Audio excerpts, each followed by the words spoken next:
¿Qué tal? ¿Cómo están? Vamos a hacer una pequeña introducción a una actividad, una clase virtual, y vamos a tratar de empezar a hablar de los derechos humanos. Saben que hace unos años, cuando pues yo ya estaba chico, un boxeador era muy famoso, se llamaba Cassius Clay, y después cambió su nombre a Muhammad Ali.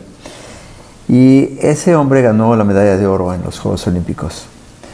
Y él relata que cuando regresó a su pueblo en Louisville, Kentucky, él llegó con su medalla. Él era un héroe, ¿verdad?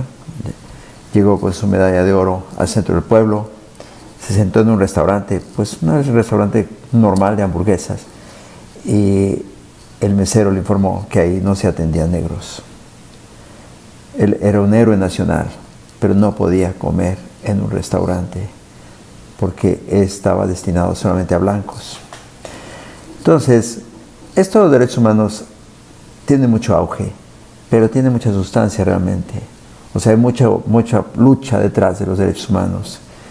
Y esto seguramente empezó hace mucho tiempo, pero la conciencia de que había que tener un núcleo de derechos que pertenecían a todos, o sea, con tal de que seas persona, tienes derechos, se estableció en 1948, después de la Segunda Guerra Mundial.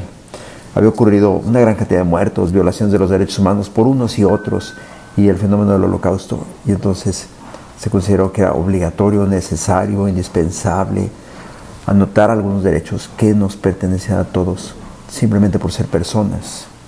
Nada más por eso. Entonces había derechos que son sociales, económicos, que tenían que garantizársele a todos.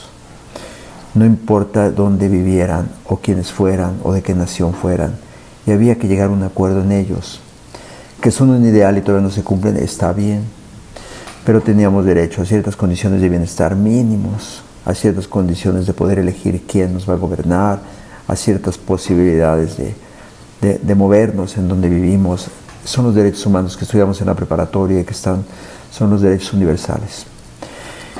Y si tú lo piensas, luego estos se van extendiendo, y ahora últimamente ya incluso hay el derecho a tener internet como un derecho a la información, que posiblemente sea cierto que haya que tenerlo. Entonces, creo que cuando se viola el derecho humano de alguien, las redes sociales se ponen como locas, y entonces creo que tenemos como ciudadanos del mundo obligación de tener una idea de dónde sale este asunto, de dónde se inicia, para formarnos una opinión y no ser solamente espectadores, sino ser defensores de nuestros propios derechos y de los derechos de los demás, e incluso de opinar de los derechos internacionales y trabajar por ellos. Muchas gracias, y por favor ve la clase, no está larga, y espero que te deje algo, un poquito de conocimiento. Gracias.